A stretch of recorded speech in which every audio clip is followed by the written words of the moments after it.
Bonjour chers élèves, aujourd'hui on va voir quelque chose d'important. Ce sont les erreurs à ne pas faire sur l'utilisation du signe égal.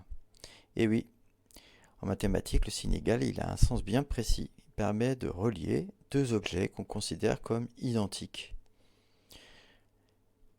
Alors un premier type d'erreur qu'on fait souvent, voilà, c'est quand on approxime un nombre. Vous voyez, pi, on a appris dans le cours que c'était pas un nombre décimal. Euh, Alors en particulier, il a un développement décimal infini et puis non périodique. Mais on a besoin quelquefois quand même de faire des calculs et donc il faut bien trouver une valeur approchée. Alors on peut dire que 3,14 est une valeur approchée de pi au centième près, mais on ne peut pas dire que pi égale 3,14, hein, c'est complètement faux. D'ailleurs, si vous utilisez le pi qui est sur votre calculatrice, vous verrez qu'on ne prend pas exactement cette valeur 3,14, c'est une valeur plus précise. Alors il y a aussi un symbole qui est utilisé quelquefois, en particulier en physique, pour, comment dire, rappeler cette notion d'approximation. C'est ce petit signe là qu'on a utilisé là.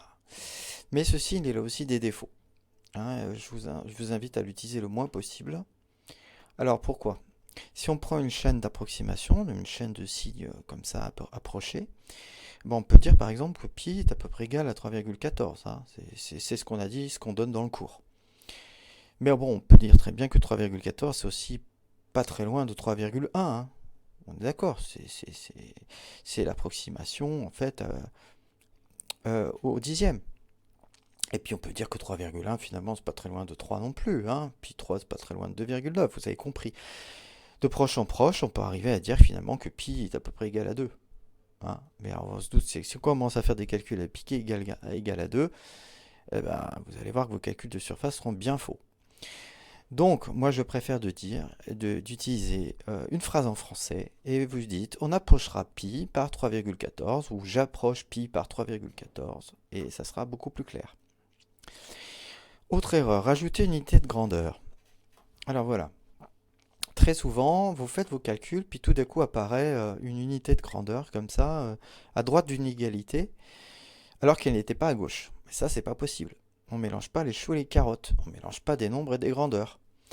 Donc là, 14 fois 5, ok, 70, mais 14 fois 5 ne fait pas 70 mètres carrés. On aurait dû écrire,